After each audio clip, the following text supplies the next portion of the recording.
Quand McMurdo s'éveilla le lendemain, il se rappela immédiatement qu'il avait été initié à la loge. La quantité d'alcool qu'il avait bu lui avait donné la migraine, et son bras, à l'endroit où il avait été marqué au fer chaud, était brûlant et enflé. Comme il avait ses revenus personnels, il ne travaillait qu'irrégulièrement. Ce matin-là, il prit fort tard son petit déjeuner et ne bougea pas de chez lui. Il écrivit une longue lettre à un ami. Puis il parcourut le Herald.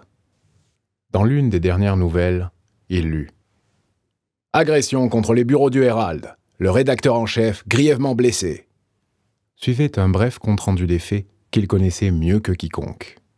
L'article se terminait ainsi. « L'affaire est maintenant commise aux soins de la police. Mais on peut à peine espérer que ces efforts soient couronnés d'un plus grand succès que par le passé. Certains agresseurs ont été reconnus. Une condamnation devrait intervenir.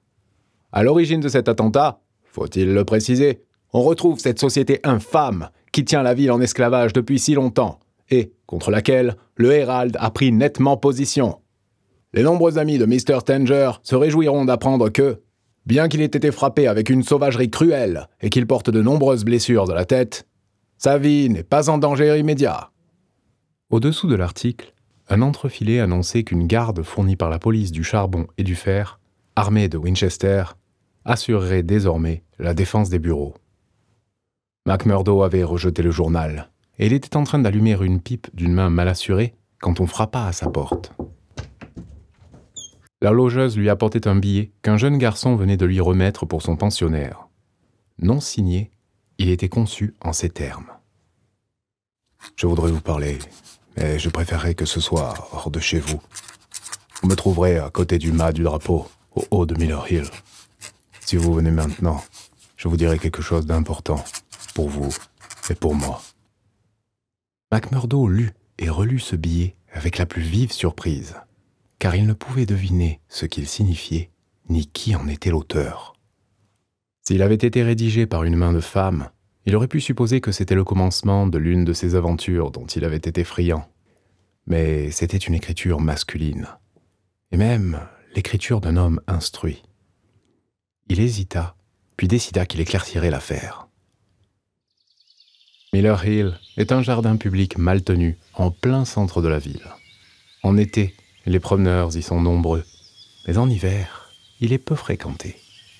D'en haut, on a une bonne vue non seulement sur toute la ville, mais sur la vallée. McMurdo gravit l'allée qui conduisait au restaurant, désert en cette saison. À côté du restaurant, il y avait un mât, et au pied du mât, un homme au chapeau rabattu sur les yeux et au col de manteau relevé. Quand il se tourna vers lui, McMurdo le reconnut. C'était le frère Maurice, qui, la veille au soir, avait encouru les foudres du chef de corps. Ils échangèrent entre eux le salut de la loge. « Je désirerais vous dire 2 mots, Mr. McMurdo. » commença le vieil homme sur un ton hésitant, qui montrait qu'il se mouvait sur un terrain délicat. « Je vous remercie d'être venu. Pourquoi n'avez-vous pas signé votre billet ? Il faut être prudent. On ne sait jamais, par les temps qui courent, les conséquences de la moindre des choses. On ne sait jamais non plus à qui se fier. On peut tout de même se fier aux frères de la loge. Non, non, pas toujours. Quoi que nous disions, quoi que nous pensions même, tout revient à ce McGinty. Écoutez-moi bien. Ce n'est qu'hier soir, vous le savez bien, que j'ai juré fidélité à notre chef de corps. Me demanderiez-vous aujourd'hui de me parjurer ? Si c'est ainsi que vous prenez les choses, je vous répondrai seulement que je suis désolé de vous avoir dérangé. Les choses en sont arrivées à une bien mauvaise passe si 2 hommes libres ne peuvent pas se communiquer l'un à l'autre leurs pensées. McMurdo, qui avait surveillé attentivement son interlocuteur, se détendit un peu. Bien entendu, je ne parlais que pour moi. Je suis un nouveau, vous ne l'ignorez pas, et je ne sais rien. Ce n'est pas à moi d'ouvrir la bouche, Mr. Morris. Mais si vous croyez utile de me dire quelque chose, je suis venu ici pour vous écouter. Et pour le rapporter à McGinty. En vérité, vous êtes injuste avec moi. Je serai loyal à l'égard de la loge, je vous l'ai dit carrément. Mais je serais un pauvre type si j'allais répéter à quelqu'un d'autre ce que vous me diriez en confidence. Vos paroles resteront entre nous. Ce qui ne m'empêche pas de vous avertir que vous n'avez à attendre de moi ni aide, ni sympathie. Depuis longtemps, j'ai renoncé à l'une et à l'autre. Il se peut qu'en vous parlant franchement, je remette ma vie entre vos mains. Mais, tout mauvais que vous êtes, hier soir, j'ai eu l'impression que vous preniez modèle sur les pires de la bande. Vous êtes un nouveau, et votre conscience n'est certainement pas aussi endurcie que les leurs. Voilà pourquoi je voulais vous parler. Qu'avez-vous à me dire? Si vous me dénoncez, que la malédiction soit sur vous. Je vous ai dit que je ne vous dénoncerai pas. Je voulais vous demander si, lorsque vous vous êtes affilié à la Société des Hommes Libres de Chicago et que vous avez prononcé des vœux de charité et de fidélité, vous avez jamais pensé que cela vous conduirait au crime? En admettant que ce soit au crime. Oh, en admettant! S'écria Maurice, dont la voix vibrait de passion. Vous ne connaissez pas grand-chose à la vie si vous pouvez trouver un autre nom. N'était-ce pas un crime hier soir que de frapper un homme assez âgé pour être votre père, jusqu'à ce que le sang s'étale sur ses cheveux blancs? Si ce n'était pas un crime, qu'était-ce donc alors? Certains diraient que c'est la guerre.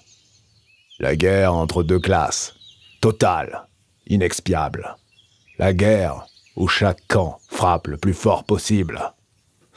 Eh bien, pensiez-vous à une guerre pareille quand vous avez sollicité votre admission à la Société des Hommes Libres de Chicago? Non. Je conviens que non. Moi non plus. Quand je me suis affilié à Philadelphie, c'était tout bonnement une société de secours mutuel, un lieu de rencontre entre camarades. Puis, j'ai entendu parler de cet endroit. Maudite soit l'heure où le nom m'est entré dans l'oreille. Je suis venu ici pour améliorer ma situation. Mon Dieu, améliorer ma situation. Ma femme et mes 3 enfants m'ont accompagné. J'ai fait démarrer un magasin de tissus près du marché. Et j'ai prospéré. On a appris que j'étais un homme libre. J'ai été obligé d'adhérer à la loge locale, comme vous, hier soir. J'ai cette marque de honte sur mon avant-bras. Et quelque chose de pire, marqué au fer chaud dans le cœur. J'ai découvert que j'étais sous les ordres d'un affreux scélérat et que je me trouvais pris dans un réseau criminel. Que pouvais-je faire? Tout ce que je disais pour tenter de remédier à cet état de fait était considéré comme une trahison. Tout ce que je possède au monde est dans mon magasin. Si je quitte la société, ma démission sera le signal de mon assassinat et de Dieu sait quoi pour ma femme et mes enfants. Oh, cher, c'est affreux, horrible. Il enfouit son visage entre ses mains, et son corps fut secoué de sanglots convulsifs. McMurdo haussa les épaules. Vous étiez trop mou pour ce truc-là. Pas du tout la sorte d'homme qui convenait. J'avais une conscience et une religion. Ils ont fait de moi un criminel comme eux. J'ai été désigné pour une affaire. Si j'avais refusé, je savais ce qui m'attendait. Je suis peut-être un poltron. C'est peut-être la pensée de ma pauvre petite femme et de mes enfants qui m'a rendu lâche. Quoi qu'il en soit, j'y suis allé. Je crois que je ne l'oublierai jamais. C'était une maison isolée, à 30 kilomètres d'ici, de l'autre côté de la montagne. On m'avait posté à la porte, comme vous, hier soir. Ils ne me faisaient pas confiance pour autre chose. Ils sont entrés. Quand ils sont ressortis, ils avaient les mains rouges de sang jusqu'aux poignets. Nous sommes partis, mais derrière nous, un enfant hurlait. C'était un garçonnet de 5 ans qui venait d'assister au massacre de son père. Je me suis presque évanoui de terreur. Mais il fallait que je garde le sourire, car je savais bien que sinon, ce serait de mes maisons qu'il sortirait la prochaine fois, avec les mains rouges, et que ce serait mon petit Fred qui hurlerait de terreur. Mais j'étais devenu un criminel. J'avais tenu un rôle dans un assassinat. J'étais perdu dans ce monde, et perdu aussi pour le monde à venir. Je suis bon catholique. Le prêtre que je suis allé trouver n'a pas voulu m'entendre quand je lui ai dit que j'étais un éclaireur. Et je suis excommunié de ma religion. Voilà où j'en suis. Or, je vous vois descendre la même pente, et je vous demande comment cela finira. Êtes-vous prêt à devenir un meurtrier de sang-froid comme les autres? Ou pouvons-nous faire quelque chose pour arrêter cela? Que voulez-vous faire? Vous ne voudriez pas moucharder? Dieu m'en garde! Cette pensée seule me coûterait la vie. C'est bien. Je crois que vous êtes un faible, et que vous prenez les choses trop à cœur. Trop à cœur?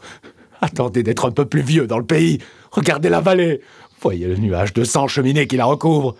Je vous dis que le nuage du crime pèse 100 fois plus lourd, 100 fois plus épais au-dessus des habitants. C'est la vallée de la peur, la vallée de la mort. La terreur oppresse tous les cœurs depuis le crépuscule jusqu'à l'aube. Attendez, jeune homme, vous verrez vous-même. Eh bien, je vous ferai savoir ce que je penserai quand j'en aurai vu davantage. Ce qui saute aux yeux, c'est que vous n'êtes pas fait pour vivre ici, et que plutôt vous liquiderez votre affaire, même en ne retirant qu'$1 de votre stock, mieux cela vaudra pour vous. Ce que vous m'avez dit restera entre nous. Mais, sapristi, si je pensais que vous étiez un indicateur... Non, non. Alors, restons-en là. Je me souviendrai de notre conversation, et un jour peut-être, je m'y référerai. Je crois que vous m'avez parlé dans une bonne intention. Maintenant, je vais rentrer chez moi. Encore un mot avant que vous ne partiez. Il se peut que nous ayons été vus ensemble. Il se peut qu'on veuille savoir de quoi nous avons parlé. C'est juste. Je vous ai offert une place d'employé dans mon magasin. Et je l'ai refusé. Voilà l'affaire que nous avons débattue ensemble. Eh bien, à un autre jour, frère Maurice. Et je vous souhaite meilleure chance pour l'avenir. Dans l'après-midi, alors que McMurdo méditait en fumant à côté du poêle du petit salon, la porte s'ouvrit et dans son encadrement apparut la gigantesque silhouette de McGinty. Il fit le signe de la loge et s'assit en face du jeune homme. Il le regarda fixement. Ce regard lui fut retourné avec une intensité égale.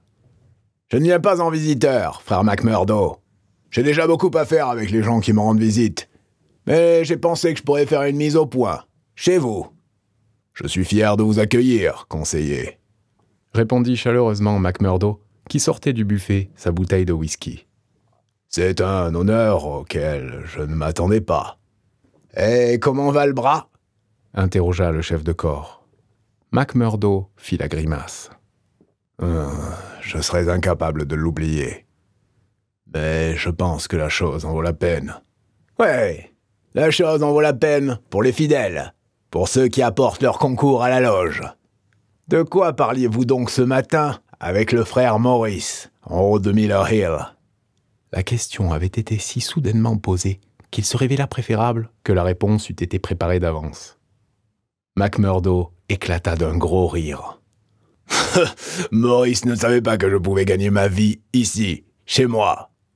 Il ne le saura jamais, car je trouve qu'il a un peu trop de scrupules pour mon goût. Mais c'est un brave vieux bonhomme. Il s'imaginait que je n'avais pas de travail, et il pensait bien faire en m'offrant une place d'employé dans son magasin de tissus. Oh, c'était cela? Oui. Et vous avez refusé? Évidemment. Je gagnerais 10 fois plus dans ma chambre avec 4 heures de travail. C'est vrai. Mais à votre place, je ne verrai pas trop souvent le frère Maurice. Pourquoi? Simplement parce que je vous dis de ne pas le faire. Pour la plupart des gens de la région, cette explication suffit. Peut-être pour la plupart des gens de la région, mais pas pour moi. Si vous êtes connaisseur en hommes, vous devez le savoir. Le géant le dévisagea, et sa patte poilue se referma autour du verre, comme s'il avait envie de le lancer à la tête de McMurdo. Puis il se mit à rire. « Vous êtes vraiment un type peu ordinaire. Vous voulez des raisons? Eh bien, je vais vous en donner. Est-ce que Maurice ne vous a rien dit contre la loge? Rien. Ni contre moi? Non. Alors, c'est parce qu'il n'a pas osé se fier à vous.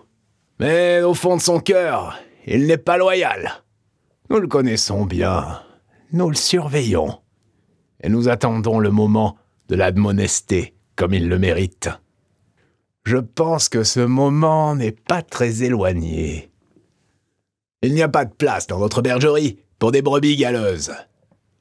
Si vous vouliez avec un homme déloyal, nous pourrions penser que vous êtes déloyal, vous aussi. Vous voyez? Il n'y a aucune chance pour que je me lie avec lui, car il ne me plaît pas. Mais pour ce qui est d'être déloyal, si le mot avait été prononcé par un autre, il ne serait pas dit 2 fois. Bien, en voilà assez, dit McGinty en vidant son verre. J'étais venu pour vous donner un avis. Vous l'avez entendu. Je voudrais bien savoir comment vous avez pu apprendre que j'avais causé avec Maurice. McGinty sourit. C'est mon affaire de savoir ce qui se passe dans la ville. N'oubliez jamais que je finis par tout savoir. Bon. Il est maintenant l'heure. Mais un incident imprévu se produisit au moment où il se levait pour s'en aller. La porte s'ouvrit toute grande, sous une poussée brutale, et 3 têtes décidées, coiffées des casquettes à visière de la police, les dévisagèrent sans aménité. McMurdo se leva d'un bond. Il allait empoigner son revolver quand il vit 2 Winchester braqués sur lui. Il baissa le bras. Un homme en uniforme s'avança dans la pièce. Il avait au poing un revolver à 6 coups. C'était le capitaine Marvin, qui venait de Chicago et qui appartenait maintenant à la police du charbon et du fer. Il hocha la tête et adressa un petit sourire à McMurdo. « Je pensais bien que vous attireriez des ennuis, monsieur l'aigrefin McMurdo de Chicago. Vous ne pouviez pas vous tenir tranquille, n'est-ce pas? Prenez votre chapeau et suivez-nous. Je crois que cette plaisanterie vous coûtera cher, Captain Marvin, intervint McGinty. Pour qui vous prenez-vous donc, je vous prie, pour pénétrer ainsi dans une maison et inquiéter des hommes honnêtes qui respectent la loi? Vous êtes en dehors de cette affaire, conseiller McGinty. Nous n'avons rien contre vous, seulement contre ce McMurdo. Vous devez nous aider, et non pas nous gêner dans l'accomplissement de notre devoir. C'est l'un de mes amis, et je me porte garant de sa conduite. D'après tout ce que l'on dit, Mr. McGinty, vous pourriez bien avoir à répondre de votre propre conduite l'un de ces jours. Ce McMurdo était un malfaiteur avant d'arriver ici. Il l'est demeuré. Mettez-le en joue, sergent, pendant que je le désarme. Voilà mon pistolet. Si vous et moi étions seuls face à face, capitaine Marvin, vous ne viendriez peut-être pas si facilement à bout de moi. Et où est votre mandat? Nom d'une pipe, on se croirait en Russie et non à Vermissa, en voyant des policiers agir de la sorte. Je vous jure que vous en entendrez parler. Agissez selon votre conception du devoir, conseiller. Nous obéissons à la nôtre. De quoi suis-je accusé? D'être mêlé à l'agression contre le vieux Stanger au bureau du Herald. Ça n'a pas été de votre faute si vous êtes inculpé d'agression et non de meurtre. Eh bien, si c'est tout ce que vous avez à lui reprocher, vous vous épargnerez bien des ennuis en laissant tomber. Cet homme était hier soir dans mon cabaret. Il jouait au poker. Il est resté jusqu'à minuit chez moi. Je pourrais amener une 12aine de témoins pour vous le prouver. C'est votre affaire. Vous l'établirez devant le tribunal demain. En attendant, venez, McMurdo. Et tenez-vous tranquille si vous ne voulez pas recevoir un coup de crosse sur la tête. Tenez-vous au large, Mr. McGinty. Je vous préviens que je ne tolère aucune résistance quand je suis de service. Le capitaine avait l'air si résolu que McMurdo et son chef de corps durent s'incliner. McGinty se débrouilla pour échanger quelques mots avec le prisonnier avant qu'ils soient séparés. « Et votre... Il leva un pouce pour indiquer la machine à frapper les dollars. « En sûreté, » murmura McMurdo, qui avait aménagé une cachette sous le plancher. « Je vous dis à bientôt. Je vais de ce pas voir Reilly, l'avocat, et je m'occupe de la défense. Croyez-moi sur parole, Ils ne vous garderont pas. Je n'en mettrai pas ma tête à couper. Surveillez votre prisonnier, vous deux, et abattez-le s'il essaie de vous jouer en tour pendant que je vais fouiller sa chambre. » Apparemment, l'officier de police ne découvrit pas la machine. Quand il redescendit, il escorta McMurdo au commissariat de police. L'obscurité était tombée. Un vent aigre soufflait. Les rues étaient presque désertes. Mais quelques badauds suivirent le groupe et, enhardis par les ténèbres, lancèrent quelques imprécations aux prisonniers. « Lâchez ce maudit éclaireur! Lâchez-le! Pendez-le! Tuez-le! À mort, les éclaireurs! Regardez-le! Regardez-le! Et dis-moi, est-ce que tu sais ce que c'est un éclaireur bidon enfermé? Non? Mais une lampe à pétrole! Ils assistèrent avec de gros rires et de bonnes plaisanteries à son entrée au commissariat. Après un interrogatoire de pure forme, il fut conduit dans la cellule commune. Il y retrouva Baldwin et 3 autres criminels de la veille. Ils avaient tous été arrêtés dans l'après-midi et ils attendaient leur procès qui devait avoir lieu le lendemain matin. Mais même à l'intérieur de cette forteresse de la loi, le bras long des hommes libres pouvait se déployer. Dans la soirée, un geôlier leur apporta de la paille pour qu'ils dorment mieux. De la paille, ils tirèrent 2 bouteilles de whisky, quelques verres et un jeu de cartes.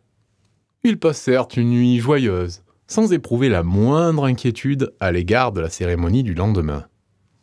Ils avaient bien raison.